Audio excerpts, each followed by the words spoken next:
Hello my friends, what if I told you that Pikachu is more powerful than you think?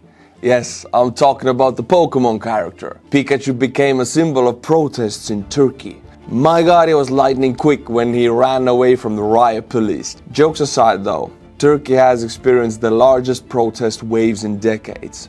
The country's stock markets have been heavily affected and the already weak national currency, the lira, has depreciated even more. But what is happening? And why should we care about it? Hello my friends, my name is Artur Rehi and I'm an Estonian military blogger. This is one of the 4 videos in every month that is only for members. Each Saturday, members get early access to the next Saturday's video, so sign up for the channel's membership and you will get these in-depth analysis videos 4 times a month. The arrest of Istanbul mayor Ekrem İmamoğlu, a prominent political rival of President Recep Tayyip Erdogan, united the protest all over Turkey. İmamoğlu was detained on March 19th on charges he has labeled politically motivated, sparking days of unrest. İmamoğlu's party nominated him as their presidential candidate for the 2028 during a nationwide primary, coinciding with a court decision to keep him jailed until his trial on corruption charges. These unfolding events highlight the considerable public support for İmamoğlu and the substantial obstacles he faces in his bid for higher office. In the primary organized by İmamoğlu's Republican Party, CHP,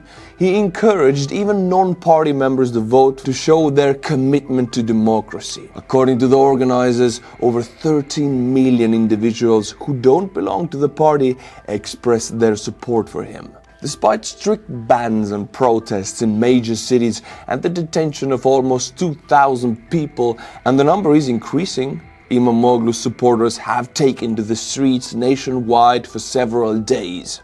These demonstrations represent some of the largest in Turkey in more than 10 years. Prosecutors have accused İmamoğlu of being involved in alleged corruption scheme and supporting terrorist organization. Claims he vehemently denies, calling them unimaginable accusations and slanders. In a recent statement, Erdogan declared that Turkey is a democracy governed by the rule of law. Compounding İmamoğlu's challenges, Istanbul University revoked his degree, which is necessary for running for president. And the Interior Ministry announced on Sunday that he would be temporarily suspended from his mayoral duties. So in Turkey, becoming president requires a universal degree. Unless you're Erdogan, then you just fail your rivals and call it a graduation gift. International reactions have been swift, with various foreign officials expressing concern over İmamoğlu's arrests. By the way, I'm so sorry if I butcher his name, I always do. How should I say, if you're from Turkey, please, how should I say that name, İmamoğlu? Both Turkey's stock market and currency have taken a hit as a result. Officials from France, Germany and the European Union issued statements voicing alarm. Ursula von der Leyen, the president of the European Commission, described İmamoğlu's detention as deeply concerning, emphasizing that Turkey must uphold democratic values, especially regarding the rights of elected officials. This incident occurs at the time when European powers are considering Turkey's potential role in supporting forces to secure a ceasefire in Ukraine. Interestingly, a spokesperson from the US State Department commented on İmamoğlu's detention, urging Turkey to respect human rights, but refraining from delving into the decision of another country. In the 3 days following İmamoğlu's detention, Turkey's main stock index plummeted 16%, with Turkey's lira hitting a record low. The central bank has reportedly spent billions to stabilize the currency in the days since. In response, Turkish financial regulators imposed a ban on certain stock sales to help stabilize the market. Central banks during political chaos are like a guy holding an umbrella in a hurricane, confident, useless, and insisting it's all under control. However, to understand how the political turmoil in Turkey will unfold, we will need to dive into history. Recep Tayyip Erdogan has been a major figure in Turkish politics for decades.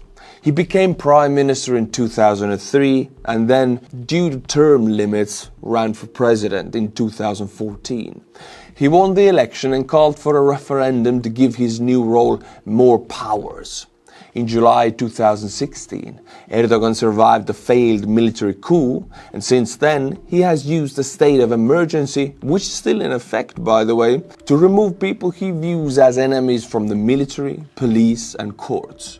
His government has arrested nearly 160,000 people, closed independent newspapers and shut down radio and TV stations. They have also blocked many websites and closed hundreds of civil society organizations.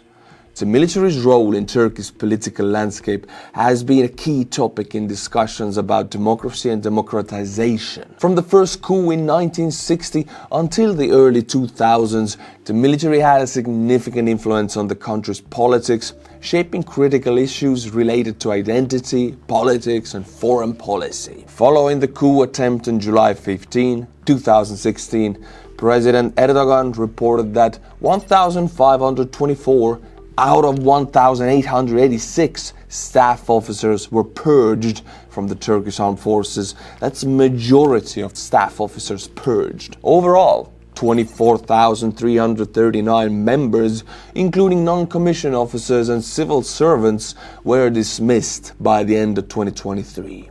Official figures indicate that only 8,651 military personnel participated in the coup, accounting for just 1.5% of the Turkish armed forces, which raises questions since many high-ranking officers were tried for coup-related charges. Notably, only 42 of the 325 flag officers on active duty at the time retained their positions post-coup, suggesting that Erdogan's administration aimed to reshape the military into a stronghold of loyalists and partisans. This transformation highlights ongoing concerns about the military's independence and its role in Turkish democracy. So, in a domestic political sense, the Turkish armed forces after 2016 coup are like a lion turned house cat. Once feared, now just waiting for permission to meow. In April 2017, Erdogan won a close referendum despite claims of cheating. To fully use his new powers, he needed to win another presidential election, which he did on June 24th of 2017. Erdogan could now issue laws without approval and fill the courts with judges who support him. Turkey has been recognized as a democracy since the 1950s when it established its multi-party system. Elections play a critical role in this democracy. They are deemed credible and the political landscape is competitive. For instance, the outcome of the 2023 presidential election was uncertain until the announcement of the results. Ultimately, President Recep Tayyip Erdogan was re-elected. But a second round of voting was necessary to determine the winner, with many anticipating an opposition victory. While authority at the national level rests with President Erdogan and his Justice and Development Party, the opposition, led by a Republican People's Party, has gained significant control at the local level. In the March of 2024, in the local elections, the opposition achieved a significant triumph, securing nearly all major urban areas. In Ankara, their candidate won by approximately 30%, and in Istanbul, they led by 11.5%. So, Turkish democracy is like a Turkish ice cream. It looks like you're about to get it, but just when you reach out, whoop, it disappears again. What about Turkey's role in Ukraine?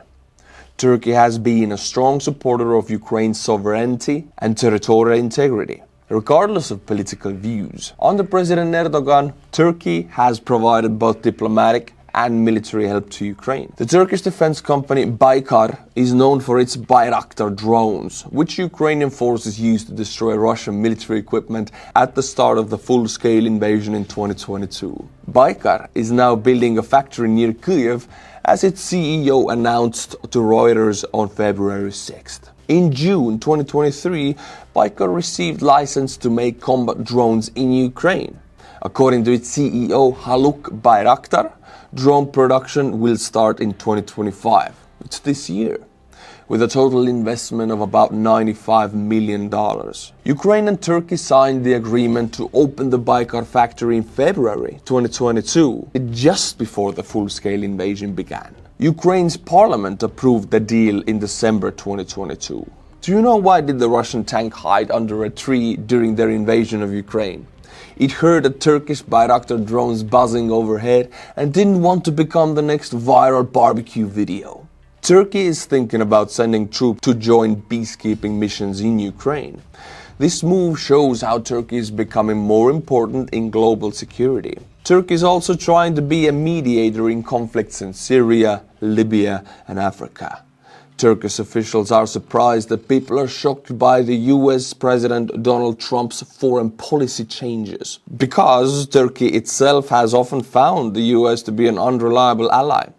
However, the officials in Turkey are not pleased about the situation. They worry that Trump's actions could allow Russian dictator Vladimir Putin to gain control over Ukraine and weaken NATO. This concern is shared by the European Union and the United Kingdom. So, Turkey in NATO is like the friend who shows up to the party, nervously checks if the host is leaving and whispers, "If Trump takes his toys to the Kremlin, do I get a seat at the table?" Ukrainian President Volodymyr Zelensky may have no cards, as Trump claimed in a controversial White House meeting last month, but Turkey has many cards. Erdogan understands that Europeans needed help more than ever to effectively counter Russia in the Black Sea, on NATO's eastern border, and in the Caucasus. This is especially true after a possible US brokered ceasefire between Russia and Ukraine, which is never gonna happen, let me tell you that. Turkey also realizes that Europeans require Turkish defense companies and possibly its defense industry to improve their own military capabilities, especially with the potential US withdrawal from Europe. While Turkish defense companies may not have the latest technology, they can quickly and efficiently produce essential military items such as tanks, armored vehicles, ammunition, missiles and drones at a scale that outpaces Europe. By the way, Estonia also bought, very recently, a year ago, infantry fighting vehicles from Turkey. They were the fastest and cheapest, the most cost-effective and time-effective thing we could do. It's funny how Turkey's got so many geopolitical cards up its sleeve. It's like a Turkish gambit. One minute it's hosting peace talks in Ukraine, the next it's selling drones to Ukraine and casually sipping tea with Putin like, hey, no hard feelings, right? But let's go back to the Pikachu effect about the protests. One thing that we also must cover is the regional and global implications of protests. Protests in southern Eastern Europe reflect a response to global geopolitical shifts, with people opposing Putin's allies in various countries. In Slovakia, anti-government rallies against Prime Minister Robert Fico's pro-Russian policies have continued for 3 months, pushing for his resignation and supporting pro-EU and pro-NATO stances. In Hungary, over 50,000 people protested against Prime Minister Viktor Orban, who has been a close ally of Putin and has restricted funding for certain politicians and journalists.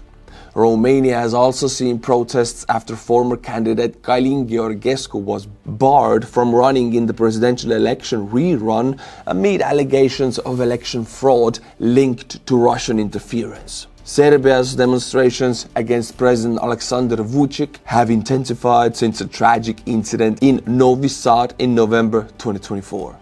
Despite Vučić not being a direct Putin ally. Meanwhile, Georgia's government, leaning towards Moscow, has cracked down on protests against its decision to halt EU accession talks. At the same time, Turkey may not be the Kremlin's ally. Certainly, cracking down on the opposition concerns citizens about the authoritarian grip, which is a synonym of the Kremlin nowadays. Unfortunately, the United States under Trump has criticized protesters in these countries or said nothing about the protests, as is the case of Turkey. Here is a food for thought. In the early stages, both leaders used similar tactics to gain control over the courts and media. Trump's actions were quick, while Erdogan in Turkey took a slower approach. He started as an effective and non-corrupt mayor of Istanbul. However, over time, his growing fear and response to protests, like the Gezi protests, along with corruption claims, pushed him to suppress the courts. He adopted more authoritarian measures to remove any threats to his power. This gradual change from a reformer to authoritarian leader is common in corrupt governments. where the system eventually turns on the leader as corruption worsens. In Turkey, corruption has reached unprecedented levels over the past 2 decades with little effective opposition as the courts can no longer function. Protests are often stifled and the future of Turkey's political system remains uncertain. This leads to an important question. How bad will things get before elections stop happening? Can any real change occur by then? Turkey's experience may serve as a warning for others. Because Trump loves sucking up the dictators and authoritarian leaders so much, you'd think he's trying to get a loyalty card. Buy 5 and get a free strongman endorsement. And just feel the difference. While Trump basically said nothing about the protests in Turkey and the arrest of the main political opposition figure, he went ballistic about the arrest of Marine Le Pen. Trump expressed strong support for Marine Le Pen, a far-right French politician, after a court decision disqualified her from running in the 2027 French presidential race. In a post on Truth Social, Trump condemned the trial, calling it an example of lawfare, used by European leftists to silence the political opponents. He claimed that the charges against Le Pen embezzling EU funds were exaggerated and compared her situation to his own legal troubles, suggesting it was part of a broader playbook used to target political figures like him. Although Le Pen was sentenced to 4 years in prison, 2 of those years were suspended and the remaining 2 would be served under house arrest. However, her sentence is on hold while she appeals the decision. Despite this, Trump mischaracterized the case, claiming that the charges were a minor error, perhaps a bookkeeping issue. Yeah, Trump wouldn't definitely know a thing or two about the bookkeeping issues. I mean, he has bankrupted almost every business he has touched. Trump also argued that the trial was an undemocratic move to prevent Le Pen from running for president. In addition, Le Pen's conviction has sparked significant backlash from conservative figures, including Hungarian Prime Minister Viktor Orban, Dutch politician Geert Wilders, and Elon Musk, who accused the court of attempting to bar a strong opposition candidate. However, evidence presented during the trial strongly supported the charges, and the court's decision to impose the ban immediately, without waiting for the appeal's outcome, was rare but not unprecedented, based on the severity of the case. Funny how Elon Musk cherry-picks countries' politics like a Tesla upgrade menu, but cries foul when they poke at the US. However, Pikachu is proving to be an unexpected symbol of strength. During the vibrant, hands-off protest against President Donald Trump, a captivating protester donned a Pikachu costume, adding a fun twist to the event. It's inspiring to see thousands of passionate individuals rallying across all 50 states, standing firm against Trump's policies alongside with advisor Elon Musk. With over 1,200 hands-off rallies, a diverse coalition of civil rights organizations, labor unions, veterans, and community groups came together. So in conclusion, protests in Turkey are a logistical continuation of people's concern about the authoritarian power grip. Yet the reality shows that despite standing on the right side of history, democracies may lose. This situation is not new for President Recep Tayyip Erdogan, who has been in power for 22 years. He has a firm grip on the military, judiciary, and media. Erdogan has previously survived widespread protests such as the 2013 Gezi Park protests, and is betting he can do so again. The opposition is trying to keep İmamoğlu's case in the public eye by mobilizing its members and calling for media boycotts of outlets that do not cover the protests. Despite growing unrests, Erdogan has largely avoided significant international pressure, with countries prioritizing stability in the region, including NATO security and cooperation in Syria and Ukraine. Sadly, İmamoğlu's arrest signals a further slide towards authoritarianism in Turkey. Thank you, my friends, for watching. Thank you for educating yourself on the topics and trusting your time with me. This is one of the 4 videos which is for members only on this channel. Each Saturday, this channel members get an in-depth analysis into security issues connecting the world and Europe and Ukraine and Russia. So become a member of the channel. It's only 99 cents and you get 4 extra videos. Also, if you really want to support the channel, you can become a monthly member of Buy Me a Coffee and I'll be sending you this thank you patch. Until my next video, my friends, Slava Ukraini, and bye bye.